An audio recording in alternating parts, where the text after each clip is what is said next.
ہمارے دو دشمن ہیں جو ہمیں جادہ مستقیم سے ہٹانے کے لیے دن رات کوشاں ہیں، ایک نفس اور دوسرا شیطان۔ نفس اور شیطان دونوں دشمن ہمیں راہ حق سے ہٹانے کے لیے دن رات جد و جہد میں ہیں اور ہمارے خلاف مساعی جد و جہد اور محنت کر رہے ہیں۔ ان میں جو نفس ہے وہ بڑا دشمن ہے یا شیطان بڑا دشمن ہے؟ عمومی طور پہ تو یہ کہا جاتا ہے کہ شیطان نے ہمیں ورغلا دیا، لیکن شیطان جب خود ورغلایا گیا، شیطان جب شیطان بنا تو اس وقت کوئی دوسرا شیطان تو نہیں تھا جس نے شیطان کو ورغلایا، وہ نفس تھا جو شیطان کو بھی شیطان بنا۔ نفس نے اندر سے سر اٹھا کے کہا تھا نا، انا خیر منہ، میں بہتر ہوں، اور باقاعدہ دلیل کھڑی کر لی اس کے نفس نے، خلقتنی من نار وخلقتہ من طین، مجھے تو نے آگ سے پیدا کیا ہے، اسے تو نے مٹی سے پیدا کیا۔ مٹی افضل نہیں ہوتی، مفضول ہوتی ہے، اور آگ اٹھتی ہے اوپر کو جاتی ہے، یہ افضل ہے، لہٰذا افضل مفضول کو سجدہ کیسے کرے؟ میں سجدہ نہیں کروں گا۔ باقاعدہ اس کے نفس نے ایک دلیل تراشی۔ اللہ اگر چاہتا اس کی دلیل کے بخی و دھیڑ کے رکھ دیتا، لیکن اللہ تعالیٰ نے اس کی دلیل کا جواب دینے کی بجائے کہا جا میرے دربار سے نکل جا۔ اس نے کہا مالک مجھے مہلت دے دے، کہا جا قیامت تک تجھے مہلت۔ اللہ اکبر۔ تو اب شیطان کو شیطان بنانے والا نفس ہے جس نے اندر سے کھڑے ہو کے کہا انا خیر منہ، میں بہتر ہوں۔ اس میں نے شیطان کا بیڑا غرق کر، انانیت اسے کہتے ہیں، انا خیر منہ، اس سے انانیت ہے، میں بہتر ہوں۔ ایک بزرگ تھے، انہوں نے ساری زندگی اپنی زبان پہ لفظ میں نہیں آنے دیا۔ وہ فرماتے تھے یہ وہ لفظ ہے جس نے شیطان کا بیڑا غرق۔ تو وہ اس مفہوم کو ادا بھی کرنا چاہتے تو بألفاظ دیگر کر۔ کسی نے سنا کہ فلاں شخص ہے، اس کی زبان پہ کبھی میں کا لفظ نہیں آیا، تو اس نے کہا لو اس کی زبان پہ یہ لفظ کیوں نہیں آیا؟ میں جاتا ہوں اور ان کی زبان پہ یہ لفظ آئے ہی آئے۔ ہر شخص کی اپنی ترجیحات ہوتی ہے، ایک مہم پہ نکلا کہ ان کی زبان پہ لفظ میں لے کر آنا۔ گیا، حضرت بیٹھے تھے، حضرت ایک مسئلہ پوچھنے آیا ہوں۔ بیٹا پوچھئے۔ کہا شیطان کو کس چیز نے برباد کیا تھا؟ حضرت اب تو بولیں گے نا کہ میں نے اس کا بیڑا غرق کیا تھا، تو کہوں گا جیسے بھی زبان پہ لفظ تو آئی گیا، اور شیخ بھی بڑے سمجھدار تھے، سمجھ گئے اس کی نیت کے کھوٹ کو کہ یہ کیوں آیا ہے اور یہ مسئلہ کیوں پوچھ رہا۔ ہر مسئلہ تفہیم کے لیے نہیں پوچھا جاتا، اس کے مقاصد اور بھی ہوتے ہیں، اور اہل اللہ کو اللہ نے وہ بصیرت دی ہوتی ہے جو سائل کے انداز سے سمجھتے ہیں کہ اس کے مقاصد۔ تو کہا حضرت پوچھنے آیا ہوں کہ شیطان کو کس چیز نے برباد کیا؟ حضرت فرمانے لگے نماز کا ٹائم ہو گیا، ابھی جماعت کھڑی ہونے والی ہے، نماز کے بعد اس پہ بات کر۔ خیر نماز ہوئی، سلام پھرا تو حضرت خود فرمانے لگے کسی نے پوچھا تھا کہ شیطان کو کس چیز نے برباد کیا؟ جواب دینا چاہ رہا ہوں، کس نے پوچھا تھا؟ جھٹ کھڑا ہو گیا میں نے۔ کہا بس اسی نے اس کا بیڑا غرق کر دیا۔ تو انانیت میں جو ہے یہ شیطان کو شیطان بنانے والی، نفس جس نے اندر سے سر اٹھایا اور کہا انا خیر منہ، میں بہتر ہوں، تو یہ شیطان کو شیطان بنانے والا نفس ہے۔ تو نفس شیطان سے بھی بڑا دشمن۔ اب ہمارے ساتھ دو بڑے دشمن لگے ہوئے، ایک شیطان اور دوسرا نفس، اور دونوں ہمارے باطن کو اجاڑنے کے لیے، ہمارے من کو بے چراغ کرنے کے لیے، ہمارے اندر کی روشنیاں بجھانے کے لیے دن رات کوشاں۔ ایک تنہا ناتواں اکیلی جاں، دو دشمنوں کے نرغے میں، اور دونوں دشمن بڑے تگڑے اور بہت طاقتور، اور ہر وقت ہمارے اوپر حملہ آور۔ الشیطان جاسم علی قلب ابن آدم فاذا ذکر اللہ خنس واذا غفل وسوس۔ حضرت نبی رحمت صلی اللہ علیہ وآلہ وسلم نے ارشاد فرمایا شیطان اولاد آدم کے دل پہ قبضہ جماتا ہے، اور جب بندہ غافل ہوتا ہے تو یہ وسوسے ڈالتا ہے، اور جب بندہ اللہ کا ذکر کرتا ہے تو یہ بھاگ جاتا ہے۔ تو شیطان وسوسہ اندازی کرتا ہے، باطن کو اجاڑتا ہے، من کو لوٹتا ہے۔ نفس اور شیطان دو بڑے دشمن تھے جو ہمیں جادہ مستقیم سے بہکانے کے لیے دن رات کوشاں تھے۔ اب اللہ کا کرم دیکھیے، اذا دخل رمضان سلسلۃ الشیاطین، جب ماہ سیام جلوہ فراز ہوتا ہے تو شیاطین جکڑ دیے جاتے ہیں۔ جو ہی ماہ سیام شروع ہوتا ہے، چاند طلوع ہوتا ہے تو شیاطین جکڑ دیے جاتے ہیں، پورا مہینہ وہ آزاد نہیں رہتے، جکڑ دیے جاتے۔ سلسلۃ الشیاطین، یہ جو مسجدوں کے دروازے کھل گئے، جہاں 1.5 صف ہوتی تھی وہاں 5 صف تراویحوں میں ہیں، تو یہ شیطان کے بند جانے کی وجہ سے۔ لیکن مہنگائی کا طوفان ہے، بد نگاہی ہے، بد تہذیبی ہے، جھوٹ ہے، دیگر امور بد بھی جاری ہیں، یہ نفس کے موجود ہونے کی، نیکی کا ماحول پیدا ہوا یہ شیطان کے بند جانے کی وجہ، لیکن ہماری برائیاں بدستور موجود ہیں یہ نفس کے موجود ہونے کی وجہ سے۔ اب ہمارے لیے آسانی یہ ہو گئی کہ دو دشمن تھے جن کا ہمارے سے مقابلہ تھا، ایک نفس اور دوسرا شیطان۔ ہمارے لیے یہ سہولت ہو گئی کہ ہمارا ایک دشمن باندھ دیا گیا، اب دشمن ایک ہے جس سے ہم نے ماہ سیام میں اور وہ دشمن کون سا ہے؟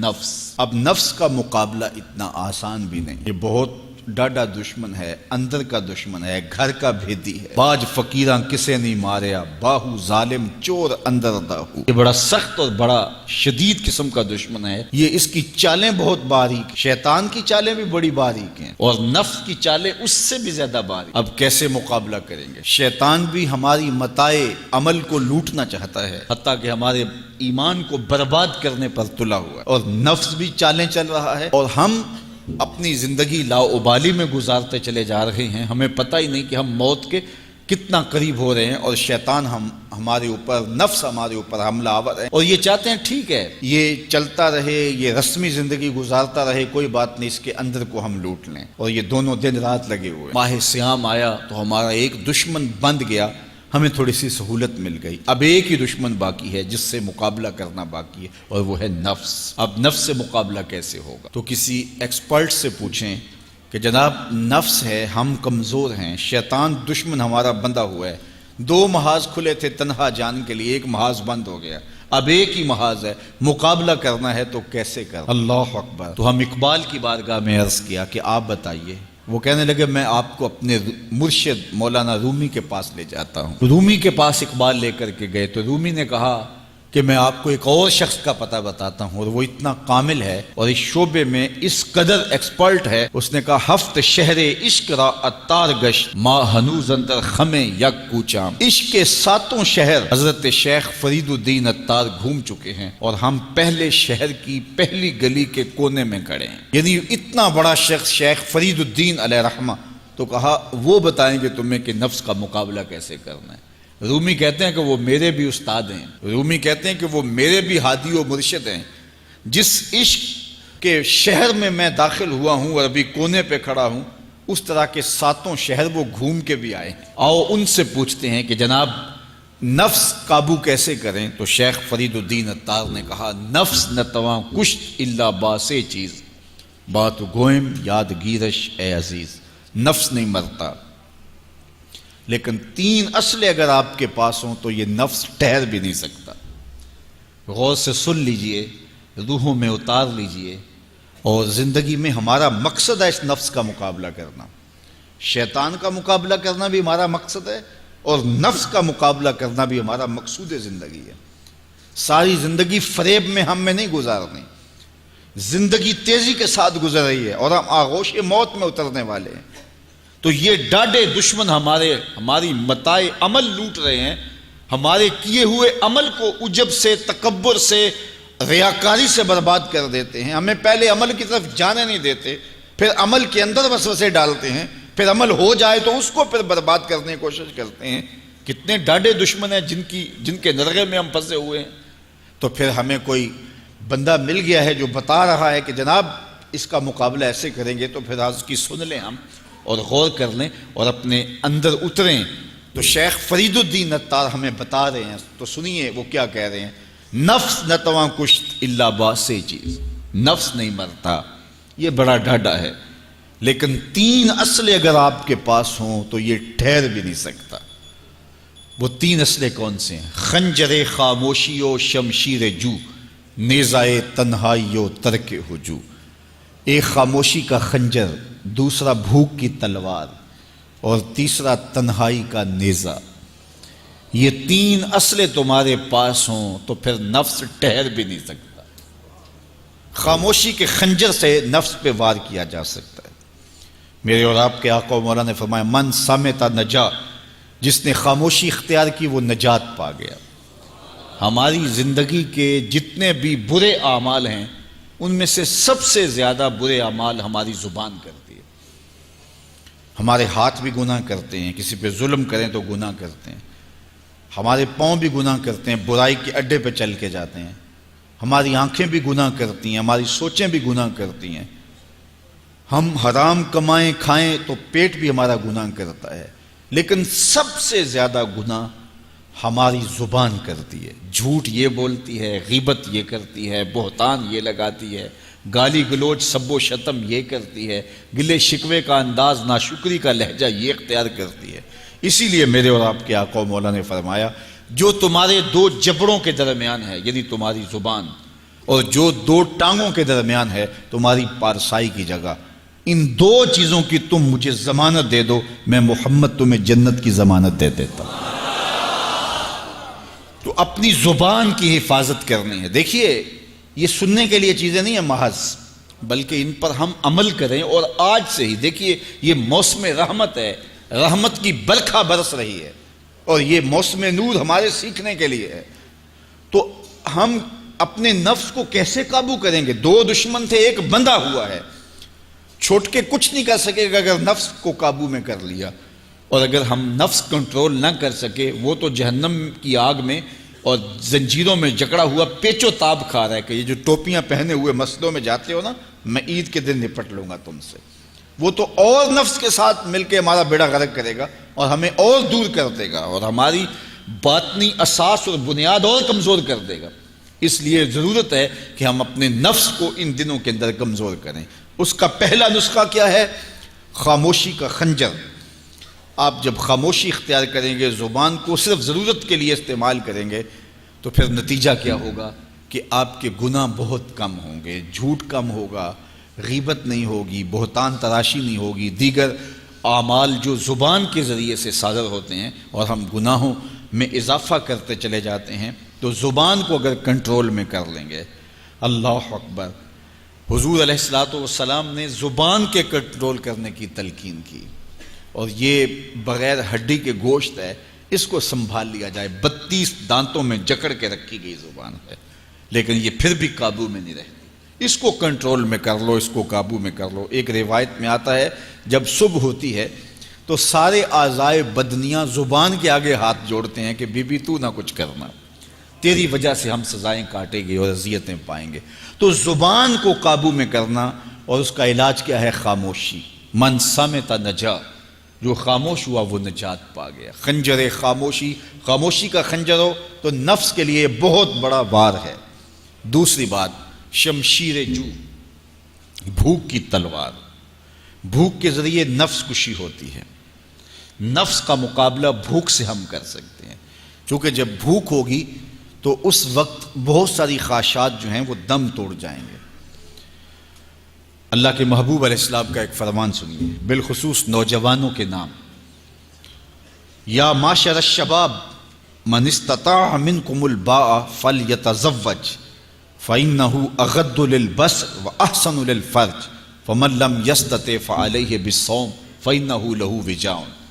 فرمایا اے جوانوں کے گروہ، تم میں سے جو نکاح کرنے کی طاقت رکھتا ہے وہ دیر نہ کرے، جلدی نکاح کر لے۔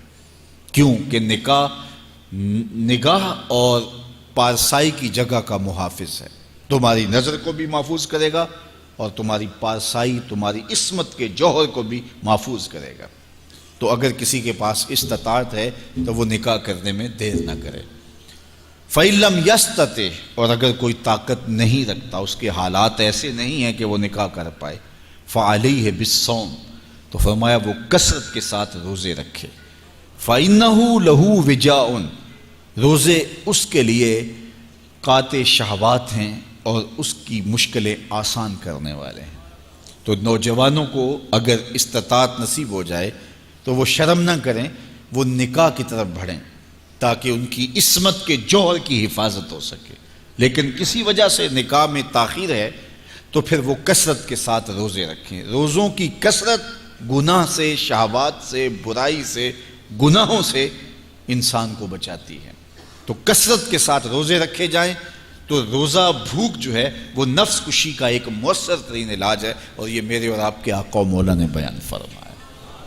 تو بھوک کی تلوار جو ہے یہ نفس کشی کا ایک مؤثر ذریعہ ہے، اور نفس کا سر کاٹنے کے لیے بھوک کی تلوار ہمیں ہر وقت حمائل کیے رکھنی چاہیے اور ہر وقت اپنے ساتھ لٹکا کے رکھنا چاہیے۔ کثرت کے ساتھ ہمیں روزے رکھنے چاہیے۔ تیسری بات فرمایا نیزہ تنہائی، تنہائی کا نیزہ۔ جب آپ عمومی طور پہ مجلسی زندگی میں ہوں گے تو بہت ساری خطائیں اور بہت سارے گناہ مجلسی زندگی میں آپ سے سرزد ہوں گے، تو جب آپ تنہائی اختیار کر لیں گے تو بہت سارے گناہوں سے بچ جائیں گے۔ حضرت شاہ نقشبند بخاری علیہ رحمہ فرماتے ہیں کہ فقیر کے لیے سب سے بہتر جگہ اللہ کا گھر مسجد ہے، یا پھر کامل شیخ کی صحبت ہے، یا پھر تنہائی ہے۔ چوتھی جگہ سوائے ہلاکت کے اور کچھ نہیں ہے۔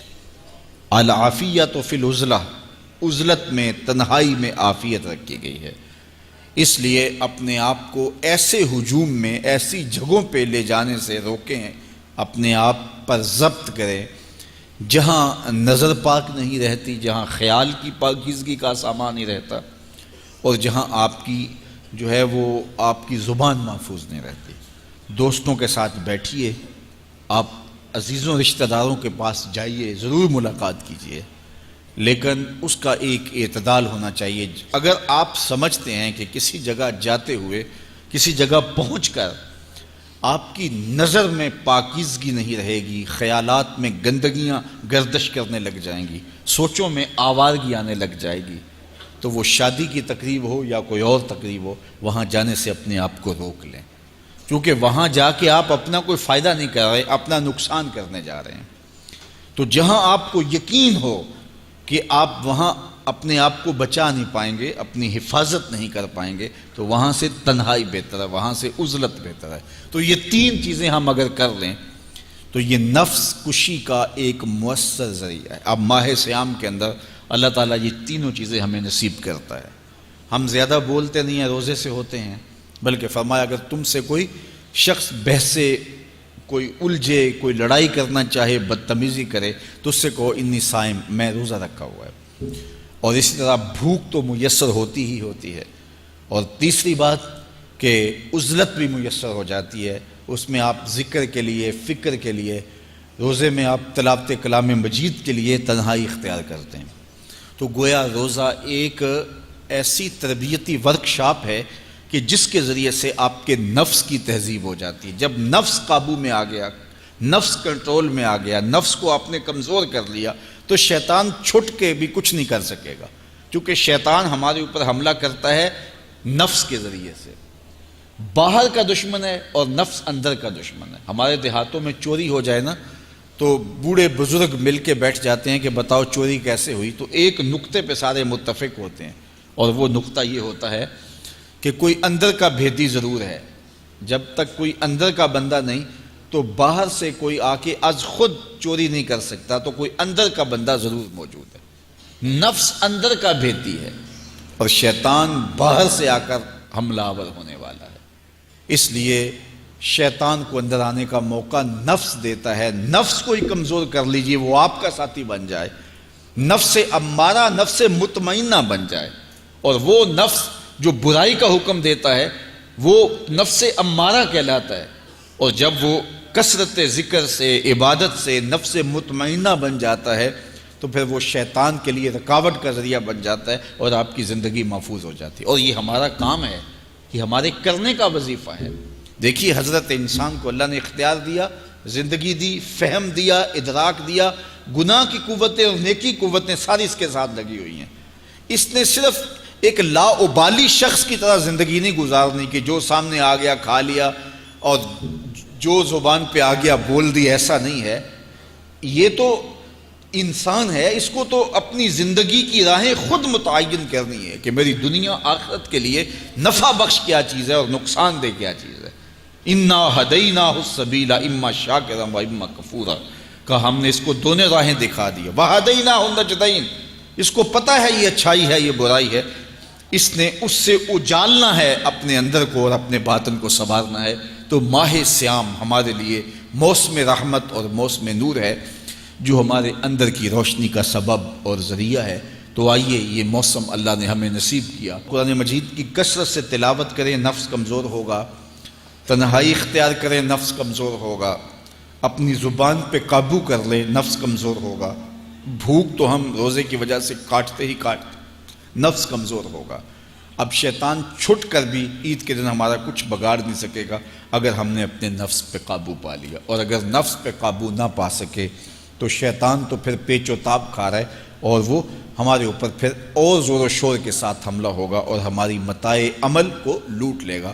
تو پھر کیا فائدہ ہوا کہ سارے مہینے کی محنت کی، عید کے دن، عید سے 4-5 دن بعد ہم نے لٹا دی، تو فائدہ کیا ہوا؟ اللہ نے اس عورت کی مثال بیان کی ہے قرآن میں جس کا توازن ذہنی ٹھیک نہیں تھا، اور وہ سارا دن سوت کاٹتی رہتی تھی اور شام کو اپنے ہاتھوں سے توڑ دیتی تھی۔ تو کہا کہیں ایسا نہ کرنا کہ تم بھی اس عورت کی طرح ہو جاؤ کہ اپنے ہاتھ سے کاتا ہوا سوت اپنے ہاتھوں سے ہی توڑ دو۔ پورا مہینہ بھوک کاٹی، پیاس کاٹی، تکلیفیں گوارا کیں، اور شام کو جو ہے وہ اپنے ہاتھ سے وہ سوت کاٹنے والی خاتون سوت توڑ دیتی ہے۔ تو کہیں ہم بھی ایسے نہ ہو جائیں کہ مہینے کی محنت ہر سال عید یا عید کے چند دن بعد برباد کر لیں، پھر اگلے سال مہینے کی محنت کریں، پھر عید کو برباد کر دیں، تو کیا فائدہ ہوا؟ تو ہم نے جو نعمت سمیٹی ہے، جو چیز دی ہے، جو چیز حاصل کی ہے، اس کو جذب کر لیں روح کے اندر، اس کو اپنے من کے اندر اتار لیں۔ اہل ایمان کو ایک دعا تلقین کی گئی ہے، وہ کیا دعا کرتے ہیں؟ ربنا لا تزغ قلوبنا بعد اذ ہدیتنا، اے اللہ ہدایت کے بعد ہمارے دل کو پھر دوبارہ ٹیڑھا نہ کر دینا۔ اگر ہدایت دی ہے تو وہ نصیب ہی رہے، وہ من میں جذب ہو جائے، وہ روح میں اتر جائے۔ تو میں اور آپ اپنی زندگی کو اللہ اور اس کے رسول کے نام پہ لگایا ہے، تو پھر اپنی ساری زندگی کو اللہ اور اس کے رسول کے نام پہ لگا دیں۔